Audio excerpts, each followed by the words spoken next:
Sir এই দেখেন গেমের ভিতর নতুন অ্যাঞ্জেলিক প্যান্টের ইভেন্ট এসেছে। তাই নাকি? তাহলে তো এসিপি স্যারকে বিষয়টা এখনই জানাইতে হবে। চলো দেরি না করে স্যারকে আগে জানাই। স্যার স্যার স্যার গেমের ভিতরে অ্যাঞ্জেলিক প্যান্ট ব্যাক এসেছে। গেরেনা আবার ডায়মন্ডের গোল মারবে। যে করে হোক আমাদের কম ডায়মন্ডে অ্যাঞ্জেলিক প্যান্টটা বের করে ফেলতে হবে। অ্যাঞ্জেলিক প্যান্টটা বের করে জিসান ভাই ওয়াইটিকে কালেকশন ভার্সেসের চ্যালেঞ্জ দেবো। আবার বলে দেখলাম টন্ডে ভাইকে কালেকশন ভার্সেসে হারাইছে। হা করার দল দাঁড়িয়ে দাঁড়িয়ে দেখছিস কি? দ্রুত আমার ল্যাপটপটা ওপেন করে আইডিটা লগ ইন কর। এই তো স্যার আপনার আইডি দেখেন লগ ইন করে ফেলেছি। এই দেখেন স্যার এই পাশে ছেলেদের প্যান্ট দিয়ে রাখছে আর এই পাশে মেয়েদের প্যান্ট দিয়ে রাখছে। আমাদের যে করেই হোক এই দুইটা মেয়ে প্যান্ট বের করতেই হবে।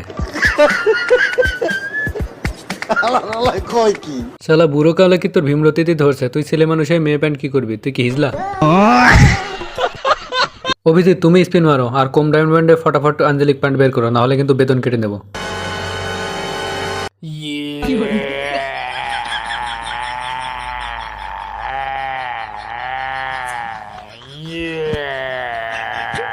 অভিজিৎ তো সব ডায়মন্ড শেষ করে দিল কিন্তু একটা প্যান্টও তো বের করতে এলো না। ওর বেতন থেকে 2000 ডায়মন্ড টপ আপ করে ফটাফট স্পিন মারো।